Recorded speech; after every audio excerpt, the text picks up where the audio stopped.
I've been very lucky. I've worked for a few people who were really good leaders. From very early in my career, I had a very influential woman that I worked for. She was the first female partner in the area of tax that I worked in. And at that time, I was working in London, and their partner meetings used to be in a gentleman's club, and she used to have to go in through the back door. So she used to kind of share those stories. But more than that, she was just very inspirational and made me realise,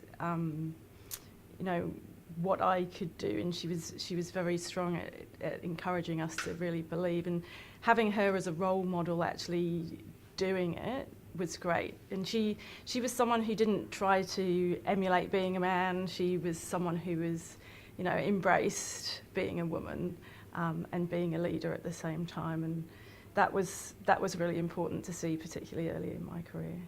I think, as you say, tax is always changing, so we're probably pretty well placed for embracing anything else that changes as well in terms of technology. I think it's just always being open to consider things, and there is always more than one way to do something, and so being open to new ways of doing things, or just doing completely new things that we've never done before, is something that we all need to embrace and not get left behind.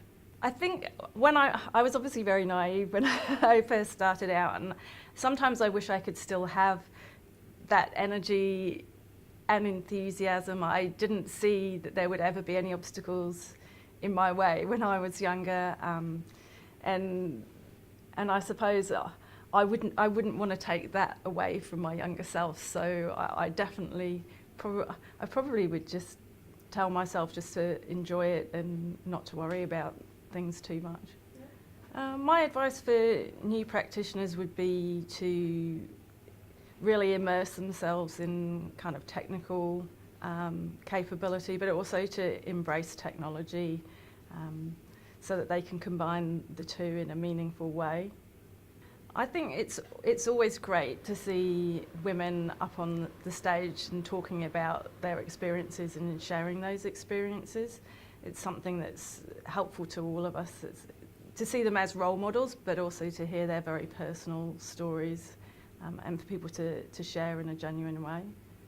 The best thing about Women in Tax events are the opportunity to kind of meet up with clients and other people in the industry who are all mostly female. There are some male attendees, obviously, but just to get together and have that focus on what it's like to be a woman in tax, because there are very few opportunities to do that. Oh, there's a lot of talk about what the future of tax is going to be like. I think people are worried that robots might be doing our jobs, and automation. I still think that an important part of our role is going to be relationships, and what we do doesn't happen in a vacuum. I know robots are going to improve, but I don't know that in my lifetime they're going to be good at relationships. So I think that's a key thing really for tax advisors, is for them to maintain and develop really strong relationships with their clients.